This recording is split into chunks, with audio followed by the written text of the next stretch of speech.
السلام عليكم ورحمة الله وبركاته.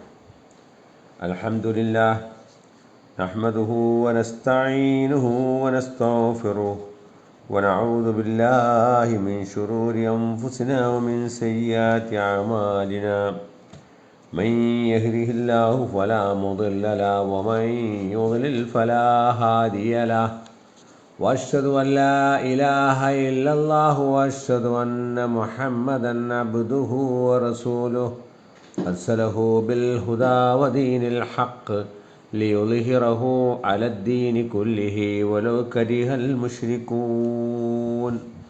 اللهم صل على محمد وعلى آل محمد كما صليت على إبراهيم وعلى آل إبراهيم إنك حميد مجيد. أما بعد أعوذ بالله من الشيطان الرجيم. بسم الله الرحمن الرحيم. ولقد نصركم الله ببدر وأنتم أذلة واتقوا الله لعلكم تشكرون.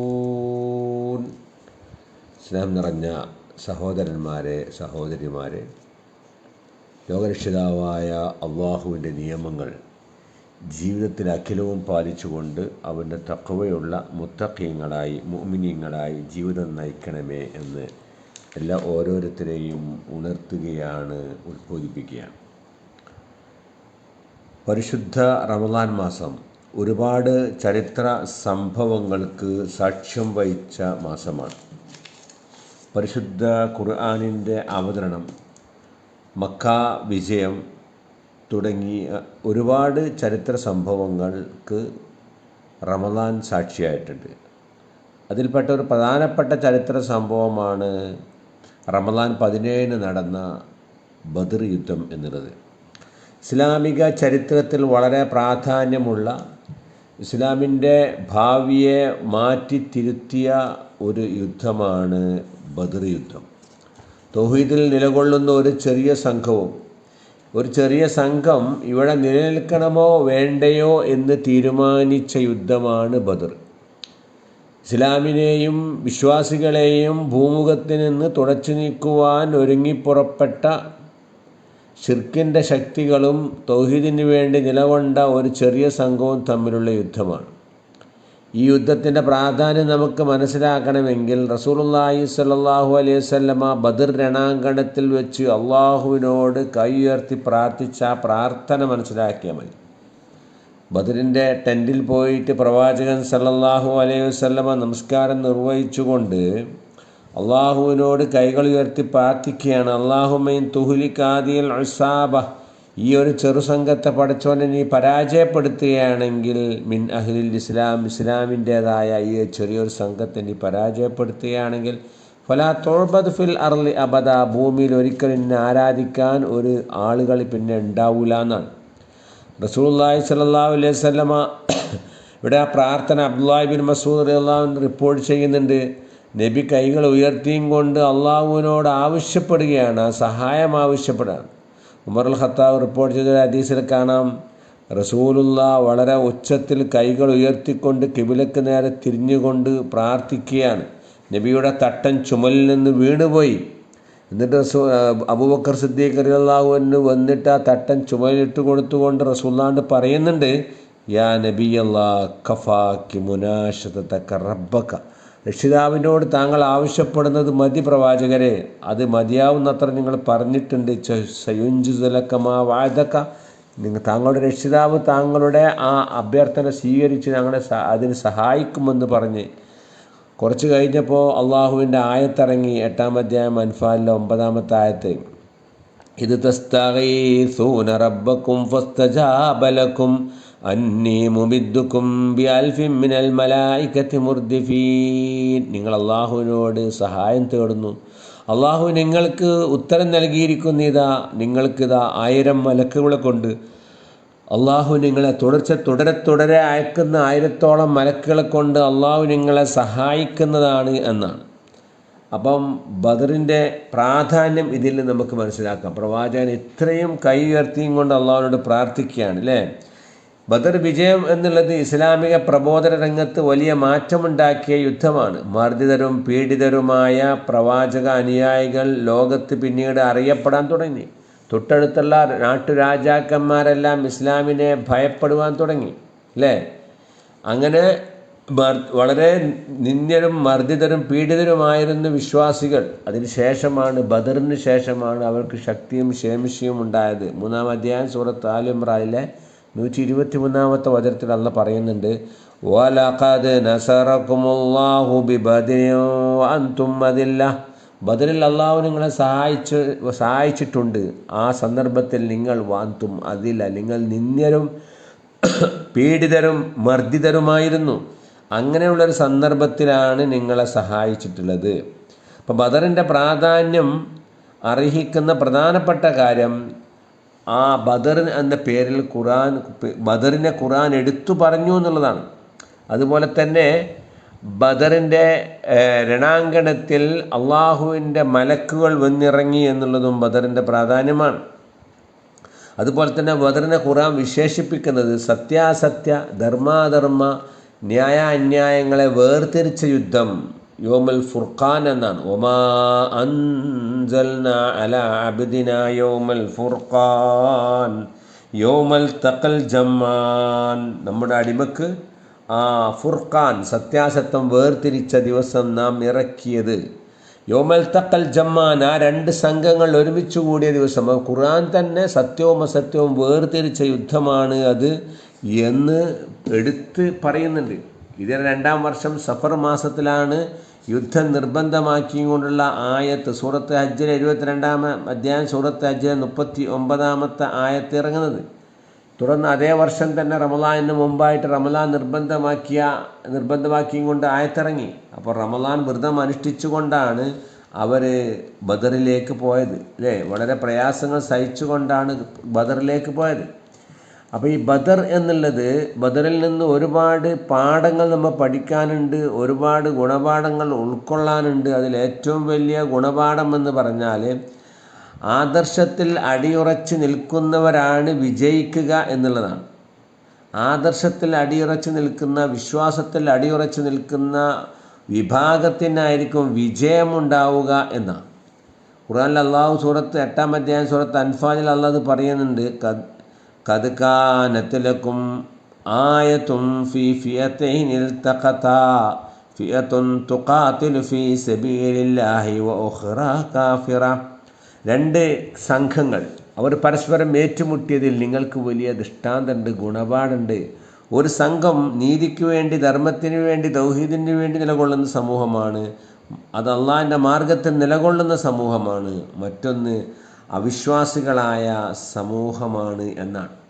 അപ്പോൾ ഇവിടെ ബദർ യുദ്ധമുണ്ടായത് അബൂജഹലിൻ്റെ നേതൃത്വത്തിലുള്ള ശത്രു സംഘവും മുസ്ലിങ്ങളും തമ്മിലാണ്. അവിടെ നമ്മൾ മനസ്സിലാക്കേണ്ട ഒരു കാര്യം, അബൂജഹൽ യുദ്ധത്തിന് പുറപ്പെടുന്നതിന് മുമ്പ് കഅബയുടെ പില്ല പിടിച്ചുകൊണ്ട് അള്ളാഹിനോട് പ്രാർത്ഥിച്ചാണ് പുറപ്പെടുന്നത്. റസൂലുള്ളാഹിയും അള്ളാഹിനോടാണ് പ്രാർത്ഥിക്കുന്നത്. പിന്നെ എന്തിനാണ് ഇവിടെ ബദർ യുദ്ധം ഉണ്ടായതെന്നുള്ളതാണ് പ്രസക്തമായ ഒരു ചോദ്യം. അത് പ്രസക്തമായൊരു ചോദ്യമാണ്. പിന്നെ എന്തിനാണ് ബദർ യുദ്ധമുണ്ടായത്? അള്ളാഹു റബ്ബാണ് എന്നും അള്ളാഹു ആണ് സിട്ടാവെന്നും എന്ന് മക്ക മുശ്രിക്കുകളും ഒക്കെ വിശ്വസിക്കുന്നുണ്ട്. പിന്നെ നബിയും അവരും തമ്മിൽ വ്യതിരിക്തമാവുന്നത് എവിടെയാണ്? അവർ അള്ളാഹുവിനെ മാത്രമേ വിളിച്ചു പ്രാർത്ഥിക്കാവൂ, അള്ളാഹുവിനോട് മാത്രമേ തേട്ടം പാടുള്ളൂ, അള്ളാഹുവിൻ്റെ ഇടയിൽ ഇടയാളന്മാരെ ഉണ്ടാക്കാൻ പാടില്ല, ലാത്ത ഉസ്സ പോലെയുള്ള മഹാന്മാരായ ആൾക്കാരുടെ ബിംബങ്ങളുണ്ടാക്കി ആരാധിക്കാൻ പാടില്ല എന്ന് പറഞ്ഞിടത്താണ് അവർ തെറ്റിയത്.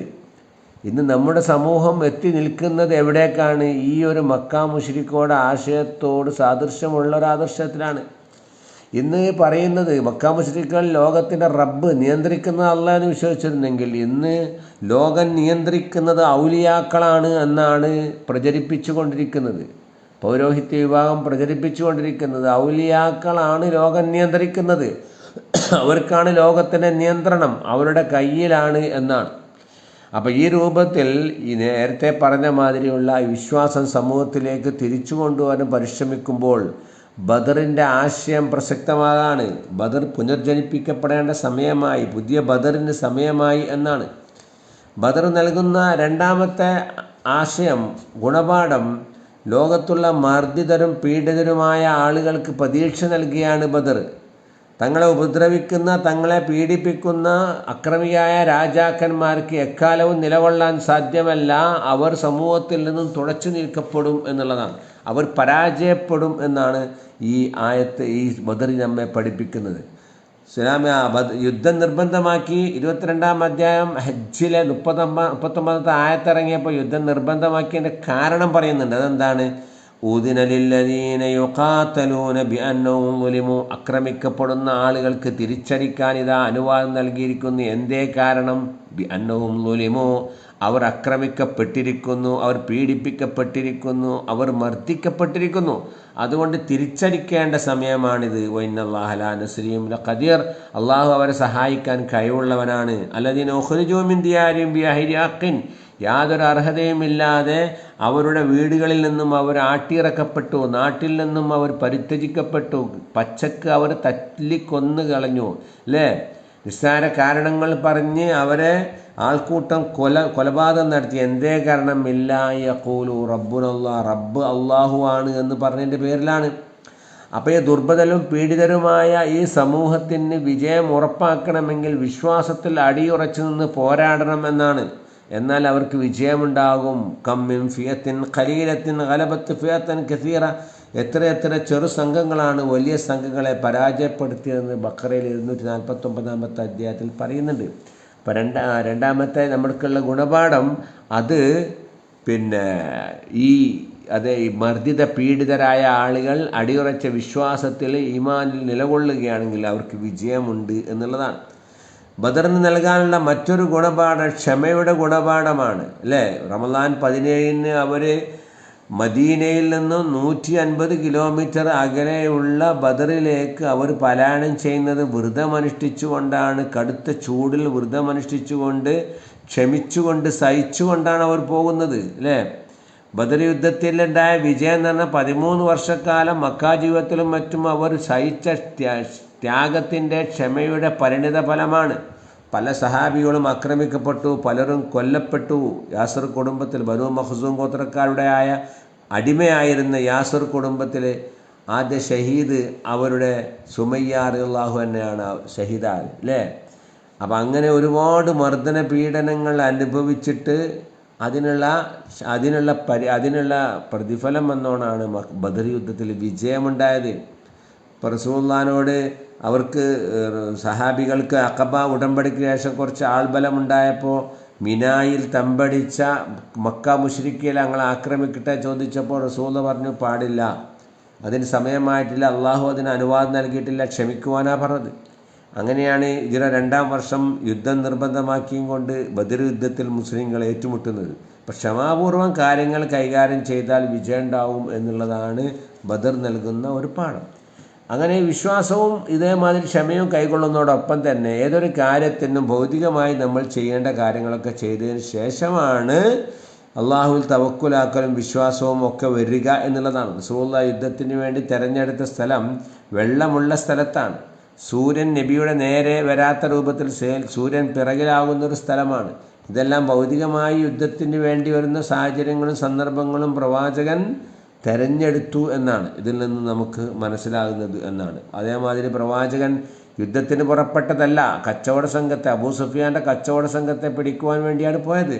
അപ്പോൾ പെട്ടെന്ന് യുദ്ധം ഉണ്ടായപ്പോൾ റസൂലുള്ളാഹി അവരോടെല്ലാം കൂടി ആലോചിച്ചു. മുഹാജിറിൽപ്പെട്ട മിഖ്ദാദുവിന് അസ്വദ് പറഞ്ഞു, പ്രവാചകരെ താങ്കളുടെ കൂടെ ഞങ്ങളുണ്ടാവും. ബനൂ ഇസ്രായേൽ പറഞ്ഞ മാതിരി നീയും നിന്റെ റബ്ബും പോയി യുദ്ധം ചെയ്യാൻ ഞങ്ങൾ പറയില്ല എന്ന് പറഞ്ഞപ്പോൾ റസൂലുള്ളാഹി വീണ്ടും അൻസാരിയോട് ചോദിച്ചു. അൻസാരുടെ സഹായം വേണം, അവരുടെ പിന്തുണയും വേണം. സഅദ് ഇബ്നു മുആദ് റളിയല്ലാഹു അൻഹു പറഞ്ഞു, താങ്കൾ എന്ത് പറഞ്ഞാലും ഞങ്ങൾ അനുസരിക്കും, ഒരു കടലിൽ പോയി ചാടാൻ പറഞ്ഞാൽ ഞങ്ങൾ ചാടും എന്ന് പറഞ്ഞു. അങ്ങനെ വിധേയത്വം പ്രകടിപ്പിച്ചു. അവരുടെ വിശ്വാസമെല്ലാം മാറ്റുറച്ച ഒരു സന്ദർഭമായിരുന്നു ബദർ എന്നുള്ളതാണ്. അപ്പോൾ ആ രൂപത്തിൽ അനുയായികളുടെ പിന്തുണ പ്രവാചകൻ മുഷാവറയിലൂടെ നേടിയെടുത്തു എന്നാണ്. ഇനി അനുയായികൾ പറഞ്ഞത് നേതൃത്വം കേൾക്കണമെന്നുള്ളൊരു പാഠവും കൂടി ഈ ബദറിലുണ്ട്. റസൂലുള്ളാഹി ആദ്യം തിരഞ്ഞെടുത്ത സ്ഥലം വെള്ളമില്ലാത്ത ഒരു സ്ഥലമായിരുന്നു. യുദ്ധപരിചയമുള്ള ഹുബാബ് ഇബ്നുൽ മുൻദിർ ചോദിച്ചു, പ്രവാചകരെ ഇത് താങ്കൾക്ക് വഹി അടിസ്ഥാനത്തിൽ താങ്കൾ തിരഞ്ഞെടുത്താണോ? അല്ല എന്ന് പറഞ്ഞപ്പോൾ ഇതല്ല പറ്റിയ സ്ഥലം, ഇത് നമുക്ക് യുദ്ധത്തിന് പറ്റിയ സ്ഥലമല്ല എന്ന് പറഞ്ഞത് അദ്ദേഹം അദ്ദേഹമാണ് പിന്നീട് അടുത്ത സ്ഥലം തിരഞ്ഞെടുക്കുന്നത്, വെള്ളമുള്ള സൂര്യൻ അഭിമുഖമായി വരാത്ത സ്ഥലം തിരഞ്ഞെടുക്കുന്നത്. അപ്പം ബദർ യുദ്ധം നൽകുന്ന ഏറ്റവും വലിയൊരു പാഠം, ആൾബലവും ആയുധബലവും അല്ല പ്രധാനം. റസൂലുള്ളാഹിൻ്റെ ഭാഗത്ത് 313 ആളും അപ്പുറം 1000 ആളുമാണുള്ളത്. 2 കുതിരയാണ് റസൂലുള്ളാഹിൻ്റെ അടുത്തുള്ളത്. അപ്പുറം 200 കുതിരകളാണ്, 60 പടയാങ്കികളാണുള്ളത്. അപ്പുറത്ത് ശത്രുപക്ഷത്ത് 600 പടയാങ്കികൾ. ഇങ്ങനെ എല്ലാം കൊണ്ടും ആയുധസജ്ജരായ ഒരു സമൂഹത്തെയാണ് ഇവർക്ക് നേരിടേണ്ടി വന്നത്. പക്ഷേ അതല്ല പ്രധാനം, ആദർശമാണ് എന്നുള്ളൊരു പാഠം ബദർ നമുക്ക് നൽകുന്നുണ്ട്. പക്ഷേ ഇന്ന് ബദർ ചിലർക്ക് ഒരു വികാരമാണ്, ചിലർക്കൊരു ആചാരമാണ്. ഇത് രണ്ടും ഇസ്ലാം അംഗീകരിക്കുന്നതല്ല. ബദർ പറഞ്ഞുകൊണ്ട് ഇസ്ലാമിനെതിരുള്ള ശത്രുക്കളുടെ ആക്രമണങ്ങൾ ചൂണ്ടിക്കാണിച്ചുകൊണ്ട് ചാവേറുകളായി പൊട്ടിത്തെറിക്കുവാൻ വേണ്ടി പോകുന്ന തീവ്രവാദ ചിന്തയിലേക്ക് മുസ്ലിം യുവാക്കളെ കൂട്ടിക്കൊണ്ടുപോകുന്ന ഒരു അവസ്ഥ ഇന്ന് നമ്മുടെ നാട്ടിലുണ്ട് എന്നാണ്. ശത്രുക്കളും മറ്റ് വർഗീയ ശക്തികളും ഉയർക്കുന്ന ഭീഷണിയെ നേരിടേണ്ടത് എങ്ങനെയാണ് തിരിച്ചറിയാതെ ചാവേറുകളായി പോയിട്ട് അതിൻ്റെ പരിണിത ഫലം അനുഭവിക്കുന്ന ആളുകൾ. ഇത് ഇസ്ലാം പഠിപ്പിച്ച മതമല്ല. ചിലർക്ക് ബദർ ഒരു ആചാരമാണ് അല്ലേ? ബദറിൻ്റെ അന്ന് പ്രത്യേക ഭക്ഷണം വിതരണം ചെയ്യുകയും പ്രത്യേക ഒരു ബദർ മൗലൂദ് പാടുകയും ഒക്കെ ചെയ്തുകൊണ്ട് അന്നൊരാഘോഷമാക്കി മാറ്റുന്ന ഒരവസ്ഥ. മാത്രമല്ല ബദരീങ്ങളോട് തേടുന്ന ഒരു അവസ്ഥ. ബദരീങ്ങളെ ബർക്കത്തിനാൽ കാക്കണേ യാ റബ്ബന തവസ്സൽനാ ബിസ്മില്ലാ വബില്ലാദി റസൂലില്ലാ വകുല്ലു മുജാഹിദിൻ ലില്ലാ ബിഅഹ്ലിൽ ബദീർ യാ അല്ലാഹ്. അല്ലാഹ് നിന്നോട് ഞങ്ങൾ തവസ്സുലാക്കുകയാണ് ബദരീങ്ങളെ കൊണ്ട് എന്നുള്ള ആ പ്രാർത്ഥന. ബദരീങ്ങളോട് പ്രാർത്ഥിക്കുകയാണ്. വീഴാൻ പോകുമ്പോൾ, അപകടം പറ്റുമ്പോൾ ബദരീങ്ങളെന്ന് വിളിക്കുന്ന ഒരവസ്ഥയിലേക്ക് സമൂഹത്തെ കൊണ്ട് ചെന്നെത്തിച്ചത് ഈ പുരോഹിത വർഗമാണ്. ഇത് രണ്ടും ഇസ്ലാം പഠിപ്പിച്ചതല്ല. ബദറിൽ നിന്ന് നേരത്തെ പറഞ്ഞ ഗുണപാഠങ്ങളാണ് നമ്മൾ ഉൾക്കൊള്ളേണ്ടത് എന്നാണ്. അങ്ങനെ ബദരീങ്ങളെ ആദരിക്കേണ്ടത് എങ്ങനെയാണ് എന്നും ബഹുമാനിക്കേണ്ടത് എങ്ങനെയാണ് എന്നും അവരുടെ ആദർശവും ആശയവും ജീവിതത്തിൽ പ്രാവർത്തികമാക്കിയും കൊണ്ടാണ് നമ്മൾ മനസ്സിലാക്കുക അല്ലേ? നമ്മൾ ഇന്ന് ഇന്ത്യയിലെ മുസ്ലിം സമൂഹത്തിന് വളരെ പ്രതിസന്ധികളും പ്രയാസങ്ങളും ഉള്ള സന്ദർഭത്തിൽ ബദരീങ്ങളിൽ നിന്നുള്ള ഊർജവും ആവേശവും ഉൾക്കൊണ്ടുകൊണ്ട് ഈമാനിൽ അടിയുറച്ചു നിന്നുകൊണ്ട് ഇസ്ലാം പറയുന്ന രൂപത്തിൽ അതിനെ പ്രതിരോധിക്കുകയാണ് നമ്മൾ ചെയ്യേണ്ടത് എന്നുള്ള കാര്യം നമ്മൾ മനസ്സിലാക്കുക. ബദറിൻ്റെ ആ അർത്ഥതലത്തിൽ അതിനെ എടുക്കുകയും അത് ഉൾക്കൊള്ളുകയും അതിലെ ഗുണപാഠങ്ങൾ മനസ്സിലാക്കുകയും ചെയ്യുന്ന സത്യവിശ്വാസികൾ അള്ളാഹു നമ്മളെ എല്ലാവരെയും ഉൾപ്പെടുത്തി അനുഗ്രഹിക്കുമാറാവട്ടെ. പരിശുദ്ധമായ റമളാൻ മാസം അത് ഉപയോഗപ്പെടുത്തുവാനും അതിൽ നന്മകൾ വർദ്ധിപ്പിക്കുവാനും അതുപോലെ തന്നെ ഇബാദത്തുകൾ വർദ്ധിപ്പിക്കുവാനും അള്ളാഹു നമുക്ക് അവസരം നൽകുമാറാവട്ടെ. ഈ റമളാൻ നമുക്ക് വേണ്ടി സാക്ഷി നിൽക്കുന്ന, നമുക്ക് വേണ്ടി നാളെ പരലോകത്ത് അള്ളാഹുവിനോട് ശുപാർശ ചെയ്യുന്ന റമളാനാക്കി അള്ളാഹു മാറ്റുമാറാവട്ടെ. നമ്മുടെ ജീവിതത്തിൽ വന്നുപോയ തെറ്റുകുറ്റങ്ങൾ അള്ളാഹു നമുക്ക് വിട്ടുപുറത്ത് മാപ്പാക്കി തരുമാറാവട്ടെ. നമ്മുടെ സൽക്കർമ്മങ്ങൾ അള്ളാഹു നമ്മളിൽ നിന്ന് സ്വാലിഹായ അമലായി സ്വീകരിക്കുമാറാവട്ടെ. രോഗങ്ങൾ കൊണ്ട് വിഷമിക്കുന്ന പ്രയാസപ്പെടുന്ന ഒരുപാട് സഹോദരി സഹോദരന്മാരുണ്ട്. റബ്ബ് തആല അവർക്ക് ശിഫയും ആഫിയത്തും നൽകി അനുഗ്രഹിക്കുമാറാവട്ടെ. മരണപ്പെട്ടു പോയ നമുക്ക് വേണ്ടപ്പെട്ട ഒരുപാട് ആളുകളുണ്ട്. അവർക്കൊക്കെ തന്നെ അള്ളാഹു മഗ്ഫിറത്തും മർഹമത്തും പ്രദാനം ചെയ്യുമാറാവട്ടെ.